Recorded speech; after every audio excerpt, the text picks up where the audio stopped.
Yo tengo una duda, ¿cuál consideras tú que sean los extremos que pueden llegar a tener nuestra sociedad? El punto más drástico, con todo, o sea, ¿qué te imaginas tú futuramente? ¿Un nihilismo? ¿La pérdida completamente de los valores? ¿Cómo te imaginas la próxima sociedad en unos años? Mira, yo soy un pesimista. Yo creo que en los próximos años el hombre, eh, tal como lo conocemos hoy, no va a existir más. En los próximos años va a haber una caída brutal del empleo. Ya están las condiciones técnicas dadas para reemplazar prácticamente todos los empleos por la máquina, por sistemas de inteligencia artificial, por algoritmos muy avanzados, conectados por Big Tech, por Big Data, etcétera. Hoy se puede suplantar un juez, hoy se puede suplantar un abogado, hoy se puede suplantar un contador, hoy se puede suplantar un economista. Hoy la mayor parte de los trabajos se pueden suplantar por máquinas. E incluso los más creativos de todos, por ejemplo, los que se dan en el ámbito del arte. La composición de música hoy la pueden hacer las máquinas. La fotografía artística hoy la pueden hacer las máquinas. Hoy pintar como los grandes genios de la humanidad lo pueden hacer las máquinas también. De hecho, ya lo están haciendo. Y ya están certificando esos cuadros y se están vendiendo realmente muy caros. Entonces, ¿qué va a haber para los próximos? ¿Cuál es la sociedad que viene? Una sociedad antihumana. Una sociedad donde el ser humano va a ser un estorbo. Va a haber muchos seres humanos. ¿Cómo la que describe o ¿Perdón? como la que describe Aldous Huxley o o no tan así? Peor, creo yo. Peor. Peor. Yo creo que peor. O sea, sí, bueno, parecida a la de... A ver, es una mezcla de Huxley con Orwell. O sea, es una sociedad de la hipervigilancia, es una sociedad donde ya no existe la distinción entre lo privado y lo público, pero a mí lo que más me preocupa es esta combinación, ¿no? Entre la vigilancia incesante y siempre creciente de la autoridad política, en combinación con lo prescindible que se va volviendo el hombre. El hombre cada vez es más prescindible, o sea, podemos ir prescindiendo del hombre nada menos que en la actividad productiva del hombre.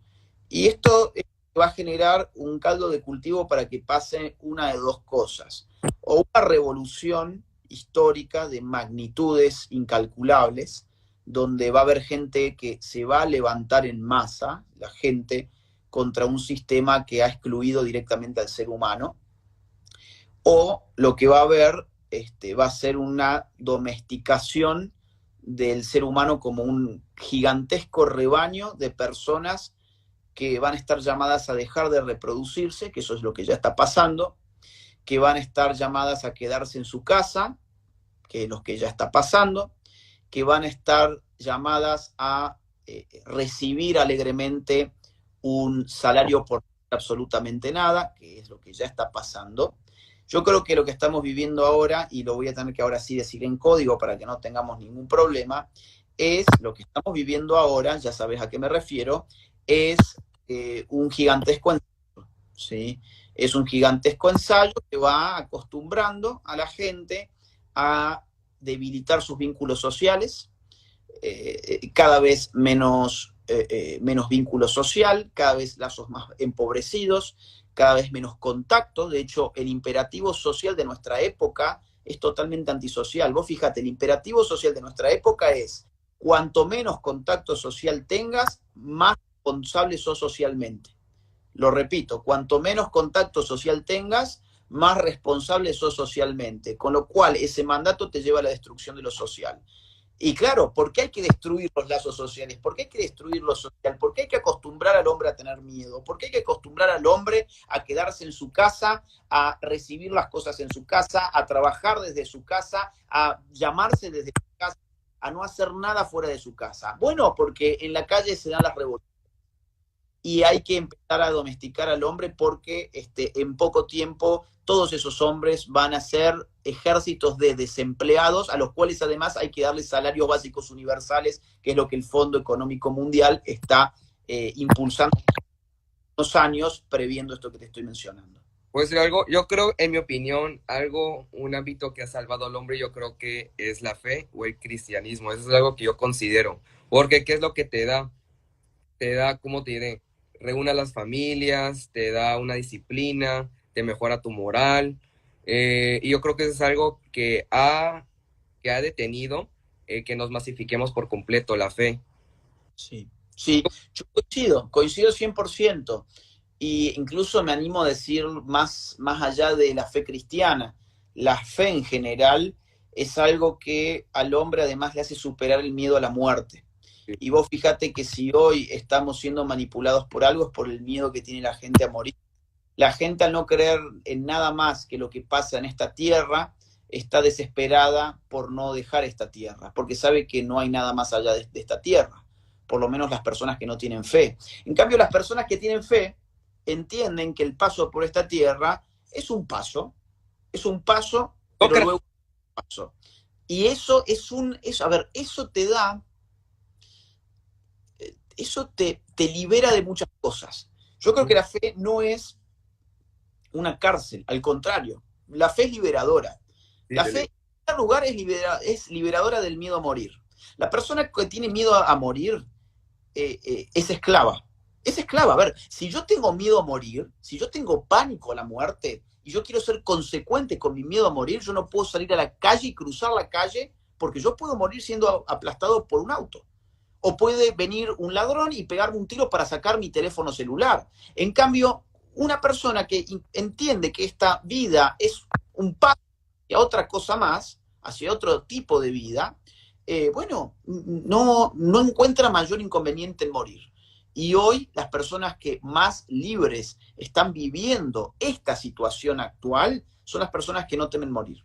Sí, como Sócrates, a ver, un ejemplo, yo siempre he dicho, la persona que no pone el ingrediente de morir a su legado, o sea, de quitarse el miedo a morir, no deja un legado en la vida. Por ejemplo, Sócrates, si Sócrates hubiera tenido miedo a morir, o al final no hubiera dado su vida, no hubiera dejado, porque eso es lo que se le recuerda, que hasta el final Sócrates tenía los pantalones puestos.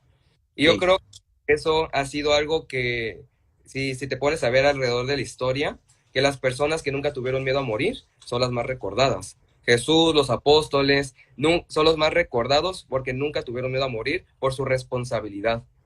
Y en términos seculares podríamos decir, tienen una especie de vida eterna, ¿no? O sea, su nombre se ha eternizado y su historia se ha eternizado, independientemente de que uno diga, bueno, también su alma es eterna o no, fuera de ese ámbito de fe, vamos a decir que secularmente son eternos porque han trascendido la historia y hoy seguimos hablando de ellos.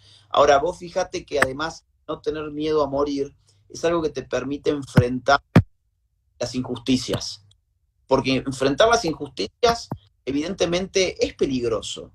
Es decir, es un peligro levantarte contra las injusticias en muchos contextos. Ahora, si vos no le tenés miedo a la muerte, y si las personas no le tuviesen miedo a la muerte, hay muchísimas injusticias que no se estarían cometiendo seguramente. Pero la gente tiene tanto miedo a morir, tan aferradas a la mera vida, porque además ni siquiera son vidas ricas. Lo más paradójico de todo es que son meras vidas. O sea, ¿qué es meras vidas? Una mera vida es una vida que pasa sin ningún propósito, que no cambia nada, que es, bueno, es nada, es un proceso orgánico, biológico, que se desarrolla en ciertas fases y que empieza y termina, y todo sigue igual. Y no pasó nada. Y fue una vida de Netflix, fue una vida de ver la televisión. Bueno, para seguir viviendo de esa forma, no sé, yo haría algo un poco más interesante, aunque me quite algunos años de vida.